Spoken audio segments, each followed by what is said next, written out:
Neuron और neuron की functioning. आप देख सकते हो 2019 एंड 2021 में पूछा गया है आपके डायग्राम ऑफ न्यूरॉन का, जिसको नेम करना है, लेबल करने हैं उसके पार्ट्स को और फंक्शंस को। नेक्स्ट टॉपिक की बात करें तो वो है आपका रिफ्लेक्स एक्शन का एंड टाइप्स ऑफ रिस्पॉन्सेज। अब हार्मोन्स ऑफ एंडोक्राइन ग्लैंड। अब आपको मैंने ये जो दो टॉपिक बताए ना, प्लांट हार्मोन्स और एनिमल हार्मोन्स, इनके ऊपर केस बेस्ड क्वेश्चंस ज्यादा आते हैं।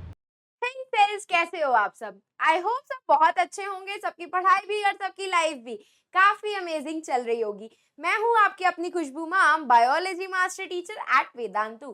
तो आज के सेशन में भाई आपका कंट्रोल एंड कोऑर्डिनेशन, जो मैं ऑलरेडी कंप्लीट कर चुकी हूं, अगर किसी बच्चे ने वो सेशंस नहीं चेकआउट करे हैं तो Vedantu class 9th and 10th में जा करके सेशंस जरूर चेकआउट कर लेना, आपको ये पूरा चैप्टर समझ में आ जाएगा।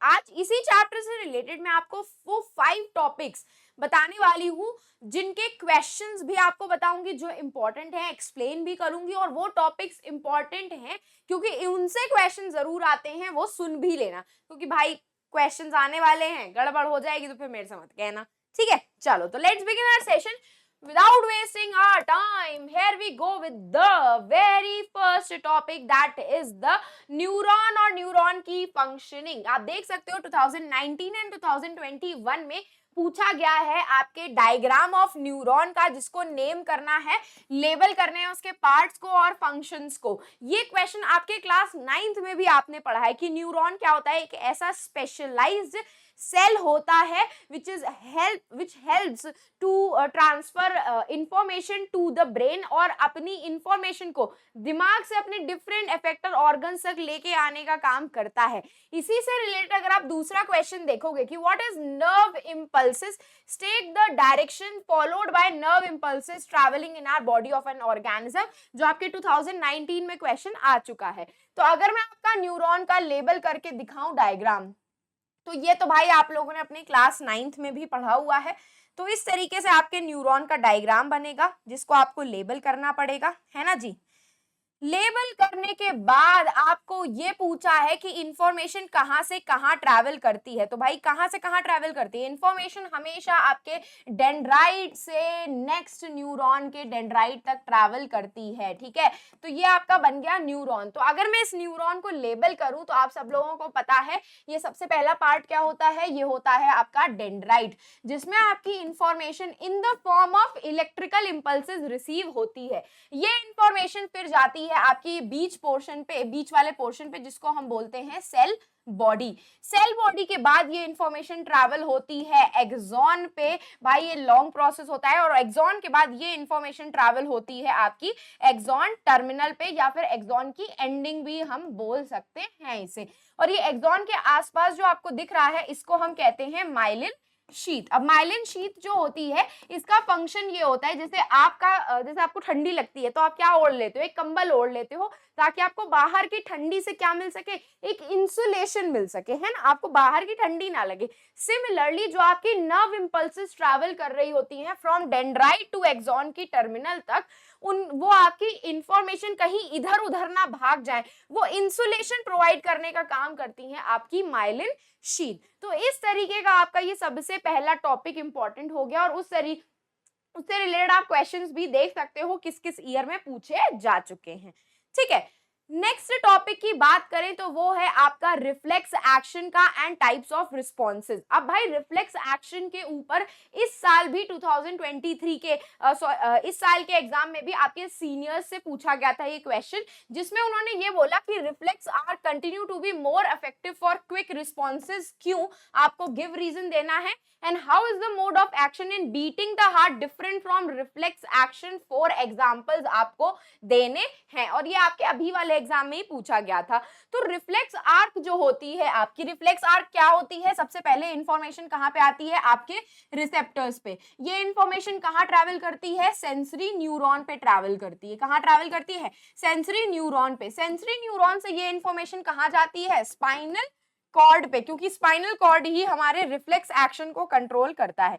स्पाइनल कॉर्ड के बाद ये इंफॉर्मेशन आपके मोटर न्यूरॉन तक ट्रांसफर करी जाती है और यही मोटर न्यूरॉन फिर आपकी सारी इंफॉर्मेशन को आपके अफेक्टर ऑर्गन, जैसे कि आपका मसल हो गया, कोई ग्लैंड हो गया, कुछ भी हो गया, अफेक्टर ऑर्गन तक पहुंचाती है और फिर आपका रिफ्लेक्स एक्शन होता है। तो अब भाई होता क्या है, ये रिफ्लेक्स एक्शन हमारी बॉडी में इसीलिए होता है क्योंकि ये सबसे शॉर्टेस्ट पाथवे यूज करता है। देख रहे हो, देखो स्पाइनल कॉर्ड जो है आपकी बाकी सारे बॉडी पार्ट से सबसे पास में है कि नहीं है। अब एक बात बताओ, सेकंड फ्लोर ज्यादा पास में होता है कि थर्ड फ्लोर ज्यादा पास में होता है? सपोज करो मेरी पैर फर्स्ट फ्लोर हो गया, स्पाइनल कॉर्ड सेकंड फ्लोर होगी, ब्रेन मेरा थर्ड फ्लोर हो गया, तो जो भी इंफॉर्मेशन आपकी पैरों से या हाथों से कहीं भी आएगी, आपकी इवन एब्डोमेन से भी इंफॉर्मेशन कोई आ रही है, तो सबसे पहले कहां पे ट्रांसफर होती है? स्पाइनल कॉर्ड पे होगी, उसके बाद ब्रेन के ऊपर जाएगी, है ना। तो रिफ्लेक्स आर्क हमारी बॉडी में इसीलिए प्रेजेंट होती है ताकि वो सारी सिचुएशन में जो इमरजेंसी होती है, जिनमें हमें बिना कुछ सोचे समझे तुरंत एक्शन लेना होता है, उसके लिए हमारे बॉडी को ट्रैवल करने के लिए उस टाइम पे हमारी इंफॉर्मेशन को ट्रैवल करने के लिए सबसे छोटा पाथवे चाहिए होता है। स्कूल जाने के लिए अगर लेट हो रहे हो तो छोटा पाथवे यूज करते हो कि बड़ा पाथवे यूज करते हो कि भाई इतना गोल घूम घाम के फिर स्कूल पहुंचोगे? ऐसा तो नहीं करते हो। जल्दी पहुंचने के लिए सबसे छोटा रोड अपनाते हो कि जो जल्दी से जल्दी आपको स्कूल पहुंचा दे। सिमिलरली हमारी बॉडी में कोई भी ऐसी इमरजेंसी की सिचुएशन है जिसमें इंफॉर्मेशन तुरंत से तुरंत पहुंचनी है, उस केस में ये रिफ्लेक्स आर्क हमारी बॉडी में यूज होती हैं, ये रिफ्लेक्स एक्शन यूज होता है और ये हमारी बॉडी में प्रेजेंट होने की वजह से हम बहुत जल्दी जल्दी रिस्पॉन्सेस करते हैं जब हमको कोई इमरजेंसी की सिचुएशन दिखती है। और ये हमारी बॉडी में इवॉल्व इसलिए हुई है क्योंकि हम ही कोई ये ऐसे different type of situations face करनी पड़ती हैं जो कि बाकी सारे ऑर्गेनिजम्स में आपको देखने के लिए नहीं मिलेंगी, क्योंकि हम आपके मॉडिफाइड ऑर्गेनिजम्स हैं, उनमें ये रिस्पॉन्सेस प्रेजेंट होते हैं ताकि in case of emergency situation हम जल्दी से जल्दी रिस्पॉन्ड कर पाए, है ना। अब रिफ्लेक्स एक्शन क्या होता है? आप सब लोगों को पता है, रिफ्लेक्स एक्शन एक तरीके का रैपिड ऑटोमेटिक रिस्पॉन्स होता है। क्या होता है? रैपिड ऑटोमेटिक रिस्पॉन्स होता है, जिसमें आप रैपिड ऑटोमेटिक के साथ साथ इनवॉलेंट्री भी होता है आपका, जिसमें क्या होता है, आपको बिना सोचे समझे तुरंत के तुरंत एक्शन परफॉर्म करना होता है, उसमें आपका दिमाग इन्वॉल्व नहीं होता है। जबकि बीटिंग ऑफ हार्ट में, बीटिंग ऑफ हार्ट कौन कंट्रोल करता है? आपका ब्रेन का, that is the hind brain का पार्ट कंट्रोल करता है। वो भी कौन होता है? मेडुला ऑब्लोंगेटा, ठीक है। और मेडुला ऑब्लोंगेटा आपके इस एक्शन को कंट्रोल करता है, ठीक है। होता ये भी इनवॉलेंट्री है, लेकिन कंट्रोल तो आपका ब्रेन कर रहा है ना। यहाँ पे तो रिफ्लेक्स एक्शन कौन कंट्रोल कर रहा था? आपकी स्पाइनल कॉर्ड कंट्रोल करती है। और ये भाई कहीं ना कहीं आपके यहाँ पे स्केलेटल मसल्स इन्वॉल्व होती हैं, जबकि बीटिंग ऑफ हार्ट में कौन इन्वॉल्व होता है? हमारी कार्डियक मसल्स इन्वॉल्व होती हैं हमारी, ठीक है। तो ये बेसिक सा डिफरेंस होता है आपके रिफ्लेक्स एक्शन और हमारे दिल के धड़कने में, ठीक है, हमारे दिल के धड़कने में। चलो भाई, नेक्स्ट क्वेश्चन आ जाता है आपके ह्यूमन ब्रेन का। ह्यूमन ब्रेन का ये जो क्वेश्चन है, अब तक इसमें से डायग्राम ड्रॉ करने के लिए तो नहीं आया है, लेकिन डायग्राम जो है आपका, जो भी उसके पार्ट्स हैं, वो फोर ब्रेन के पार्ट्स क्यों ना हो, हाइंड ब्रेन के पार्ट्स क्यों ना हो, सबके पार्ट्स के फंक्शन पूछे गए हैं। इवन इस साल के एग्जाम में भी ब्रेन के डिफरेंट डिफरेंट जो पार्ट्स होते हैं, वो सेरिबेलम हो गया, मेडुला ऑब्लोंगेटा हो गया, सेरिब्रम क्यों ना हो गया, हाइपोथैलेमस, सबके फंक्शंस पूछे गए हैं। तो आपको ये पता होना चाहिए, ये भाई 2017 बहुत ही पहले आया था कि आपको ह्यूमन ब्रेन का डायग्राम ड्रॉ करना है और उनके ब्रेन के functions, different part of the brain के स्पेसिफिक फंक्शंस आपको बताने हैं। कि sensation of feeling full, feeling full का मतलब आपका पेट भर गया है, तो पेट भरने का आपकी हंगर को कौन कंट्रोल करता है? आपकी हंगर को कंट्रोल करता है आपका हाइपोथैलेमस, ठीक है। आपके हंगर को कौन कंट्रोल करता है? आपका हाइपोथैलेमस, है ना, जो कि आपके फोर ब्रेन का पार्ट होता है। वॉमिटिंग जो होता है, वॉमिटिंग एक इनवॉलेंट्री एक्शन है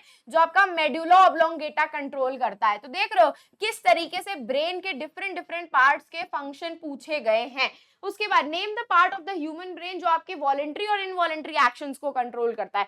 तो वॉलेंट्री एक्शंस जो होते हैं आपके कंट्रोल में होते हैं, ये आपका सेरिबेलम कंट्रोल करता है, जबकि इनवॉलेंट्री एक्शंस जो होता है वो आपका मेडुला ऑब्लोंगेटा कंट्रोल करता है। तो देख रहे हो इस तरीके से ह्यूमन ब्रेन के ऐसे क्वेश्चंस आपसे एग्जाम में पूछे जाएंगे। तो भाई इसीलिए बोला गया है कि ये चैप्टर के हर एक पार्ट से क्वेश्चन बनता है, हमेशा बनता है। तो भाई प्लीज इसको अच्छे से पढ़ लेना। नेक्स्ट टॉपिक की बात करूं तो आपका कोऑर्डिनेशन इन प्लांट्स है। अब कोऑर्डिनेशन इन प्लांट्स में आपने दो टाइप के मूवमेंट पढ़े थे, जैसे कि नेस्टिक मूवमेंट पढ़ा था और एक आपने ट्रॉपिक मूवमेंट पढ़ा था। इन दोनों मूवमेंट्स में से सबसे ज्यादा इंपॉर्टेंट मूवमेंट है आपका ट्रॉपिक मूवमेंट, और उसमें से भी सबसे ज्यादा इंपॉर्टेंट मूवमेंट है आपके फोटोट्रॉपिक मूवमेंट। यही फोटोट्रॉपिक मूवमेंट कौन से हार्मोन की वजह से होता है? ऑक्सिन हार्मोन की वजह से होता है। तो इससे रिलेटेड क्वेश्चन हमेशा एग्जाम में पूछा जाता है, चाहे तो आप चेकआउट कर सकते हो। देख रहे हो प्लांट हार्मोन्स, जिसमें गिबरलिन, ऑक्सिन और एब्सिसिक एसिड के फंक्शन पूछे गए। ऑक्सिन और गिबरलिन क्या कर रहा था? सेल का इलोंगेशन करवा रहा था। एब्सिसिक एसिड क्या करवा था? प्लांट की ग्रोथ को रोक देता है, लीफ को सड़ने में मदद करता है, लीफ की विल्टिंग करवाता है। फिर उसके बाद plant hormone responsible for bending of shoot when it is expose to unidirectional light. आ गया फोटोट्रॉपिक मूवमेंट, कौन रिस्पॉन्सिबल था? ऑक्सिन रिस्पॉन्सिबल था। फिर आपको एक सुटेबल एग्जाम्पल की हेल्प से आपको फोटोट्रॉपिज्म, जियोट्रॉपिज्म और कीमोट्रॉपिज्म एक्सप्लेन करना है। तो फोटोट्रॉपिज्म क्या था? Growth movement of the plant, जो कि आपकी लाइट की, सनलाइट की वजह से हो रहा था। जियोट्रॉपिज्म ग्रेविटी की वजह से जो ग्रोथ मूवमेंट हो रही थी उसको हम जियोट्रॉपिज्म कहते हैं। और कीमोट्रॉपिज्म जो केमिकल्स की वजह से प्लांट की मूवमेंट होती है उसको हम कहते हैं कीमोट्रॉपिज्म, जिसमें मैंने आपको एक एग्जांपल बताया था, growth of pollen tube towards the ovary. ये वाला एग्जाम्पल लिख करके ले लो, जरूर पूछा जाएगा, जरूर पूछा जाएगा। इवन इसमें भी देखो एग्जाम्पल्स के साथ इसको एक्सप्लेन करने के लिए बोला है। अब इससे बड़ा आप लोगों को क्या प्रूफ दे दूं कि ये 2 साल में पूछा गया है। और let me tell you, boards के क्वेश्चन हर साल कहीं ना कहीं ट्विस्ट करके रिपीट होते हैं, इसीलिए आपके बाकी सारे टीचर्स आपको बोलते हैं कि भाई ये क्वेश्चंस को पढ़ लो पढ़ लो पढ़ लो, है ना। नेक्स्ट आते हैं हम फिफ्थ टॉपिक पे, that is the hormones of endocrine gland. अब आपको मैंने ये जो दो टॉपिक बताए ना, प्लांट हार्मोन्स और एनिमल हार्मोन्स, इनके ऊपर केस बेस्ड क्वेश्चंस ज्यादा आते हैं, मतलब 4 मार्कर क्वेश्चंस इनसे घुमा फिरा करके बहुत बनते हैं, क्योंकि प्लांट हार्मोन्स भी प्लांट की पूरी बॉडी पे रिस्पॉन्सिबल होता है, और एनिमल हार्मोन तो भाई हमारी बॉडी से ही रिलेटेड है। तो हमारी बॉडी में क्या क्या डिफरेंट डेली लाइफ के चेंजेस हो रहे होते हैं, उससे भी जनरल क्वेश्चंस आ जाते हैं कभी कभी इस टॉपिक से। तो इसीलिए आपको ये टॉपिक्स इंपॉर्टेंट बता रही हूँ, जिसमें देखो क्या पूछा गया है कि हार्मोन कौन सा पिट्यूटरी ग्लैंड और थायराइड ग्लैंड वो सिक्रीट करता है, और उनकी वजह से क्या क्या डिसऑर्डर हो जाते हैं। तो ग्रोथ हार्मोन सिक्रीट करता है पिट्यूटरी ग्लैंड, ग्रोथ हार्मोन ठीक से सिक्रीट नहीं होगा तो आपको ड्वार्फिज्म की प्रॉब्लम हो जाएगी, आप छोटे हो जाओगे। और अगर ग्रोथ हार्मोन बहुत ज्यादा सिक्रीट होगा तो गिंगैटिज्म की प्रॉब्लम हो जाएगी, है ना। थायराइड क्या करता है? थायरोक्सिन हार्मोन सिक्रीट करता है, जो आपका अगर आपकी बॉडी में प्रॉपर रिलीज नहीं हुआ तो आपको ग्वाइटर हो सकता है ना। क्या हो सकता है? ग्वाइटर हो सकता है। How is the timing and amount of hormone release regulated, explain with the help of example.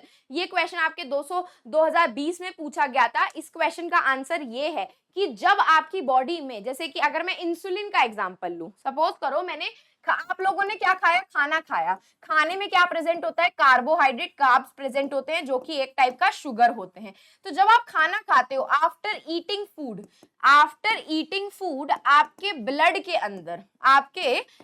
के अंदर जो है शुगर का लेवल इंक्रीज हो जाता है। क्या हो जाता है? शुगर लेवल क्या हो जाता है? इंक्रीज हो जाता है। तो शुगर लेवल इंक्रीज होने की वजह से क्या होता है? आपका शुगर लेवल इंक्रीज होने की वजह से आपका पेनक्रियाज जो है वो एक्टिवेट हो जाता है, आपके ब्लड के सेल्स उसे एक्टिवेट करते हैं, और यही पेनक्रियाज इन एक्टिवेशन में क्या सिक्रीट करता है? इंसुलिन। ये इंसुलिन धीरे धीरे क्या करता है? आपकी शुगर को कंट्रोल करता है। क्या करता है? कंट्रोल करता है, उसको डिक्रीज करता है, जितना उसका पर्टिकुलर अमाउंट होना चाहिए उतना लेकर के आता है।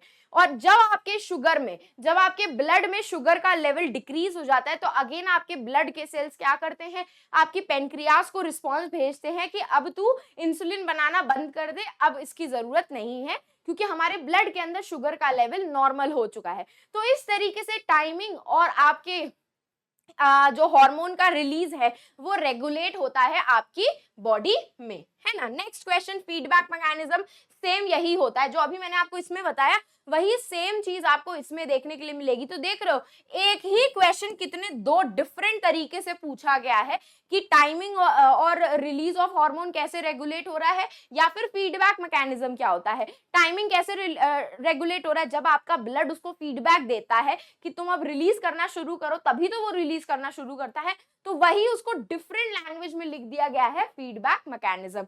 अब आपको इससे आइडिया मिल गया होगा कि कौन कौन से आपके टॉपिक्स इंपॉर्टेंट हैं। तो अगर मैं आपको सिंपल सा नाम लिख करके बताऊं तो सबसे पहला इंपॉर्टेंट टॉपिक है आपके रिसेप्टर्स के नेम, कि आपके कितने डिफरेंट रिसेप्टर्स आपकी बॉडी में प्रेजेंट हैं, उनके नेम पूछे जाते हैं 1 मार्कर में। किसमें पूछे जाते हैं? 1 मार्कर के क्वेश्चंस में। सेकंड आपकी बात करूं तो रिफ्लेक्स एक्शन, सेकंड बात करूं आपका रिफ्लेक्स एक्शन, इससे 3 मार्कर क्वेश्चन पूछा जाता है। कितना पूछा जाता है? 3 मार्क्स का क्वेश्चन इससे पूछा जाता है। थर्ड टॉपिक की बात करूं वो आता है ब्रेन के पार्ट्स और उसके फंक्शन। ब्रेन के पार्ट्स और उसके फंक्शन ये आपका क्या बनाता है? इवन ये केस बेस्ड क्वेश्चंस भी बनाता है, 3 मार्कर क्वेश्चन भी बनाता है, और इवन साथ साथ में ये आपके 5 मार्कर का क्वेश्चन भी बनाता है। ठीक है, उसके बाद नेक्स्ट बात करती हूँ फाइटो हार्मोन्स की, जो कि आपके प्लांट हार्मोन्स होते हैं। इन्हीं फाइटो हार्मोन से रिलेटेड आप लोगों ने जो ट्रॉपिक मूवमेंट्स पढ़े, क्या पढ़े हैं? ट्रॉपिक मूवमेंट्स, वो पूछे जाते हैं, ये भी लॉन्ग आंसर्स में पूछे जाते हैं। और लास्ट में आता है आपका एनिमल हार्मोन्स। लास्ट में क्या आता है आपका? Animal hormones. ये एनिमल हार्मोन से आपके कॉम्पिटेंसी बेस्ड क्वेश्चन सबसे ज्यादा बनते हैं, तो इसीलिए इनको अच्छे से प्रिपेयर ये सारे टॉपिक को कर लेना। ठीक है, तो सबसे पहले एनसीईआरटी की समरी रीड कर लेना, उससे रिलेटेड फ्लो चार्ट बनाना है। तो आज ही माइंड मैप का सेशन गया होगा, वो आप चेकआउट कर लेना। ब्रेन और न्यूरॉन की लेबलिंग पे आपको अच्छे से ध्यान देना है। हार्मोन्स के कनेक्शन पे, हार्मोन्स के फंक्शंस पे आपको बहुत ध्यान देना है, क्योंकि उनसे आपके कॉम्पिटेंसी बेस्ड क्वेश्चन सबसे ज्यादा बनते हैं। कौन से टाइप के क्वेश्चन बनते हैं? Competency question. और जितने भी क्वेश्चंस आप लोग सॉल्व कर रहे हो 2 से 3 बार कंटिन्यूअसली उसको लिख करके प्रैक्टिस करने हैं, रिटन प्रैक्टिस करनी है उसकी। ये नहीं कि भाई मन में एकदम ख्याली पुलाव पका करके उसको सॉल्व कर रहे हो, ऐसा नहीं करना है। ठीक है, तो बस इतना समझ में आ गया होगा। तो बस मेरे प्यारे सारे से बच्चे टेलीग्राम चैनल को ज्वाइन करना बिल्कुल भी मत भूलना, क्योंकि इसी चैनल पे मैं जब भी लाइव आऊंगी या जब भी कोई इंपॉर्टेंट सेशन लेकर के आऊंगी तो आपको अपडेट जरूर दूंगी। और अगर आपको मुझे पर्सनली रीच आउट करना है तो आप मुझे Instagram that is the Khushboo Bhatia, Bhatia की स्पेलिंग जरा देख लेना, उस पर रीच आउट कर सकते हैं कोई भी डाउट या फिर कोई भी प्रॉब्लम लेकर के, अगर आपको कोई भी बायो में प्रॉब्लम हो रही है तो। एंड अब हम फिर मिलेंगे चलते चलते ऐसे ही नेक्स्ट अमेजिंग सेशन में। तो बस जाते जाते क्या करना है, मैम के सेशन को प्यारा सा लाइक देना है, इसको शेयर जरूर करना है, और चैनल को सब्सक्राइब करना बिल्कुल भी नहीं भूलना है, ताकि हम वापस से इसी तरीके से सेशन में आपसे मिल सके। तो हम फिर मिलेंगे चलते चलते ऐसे ही नेक्स्ट अमेजिंग सेशन में। तो bye guys and take care.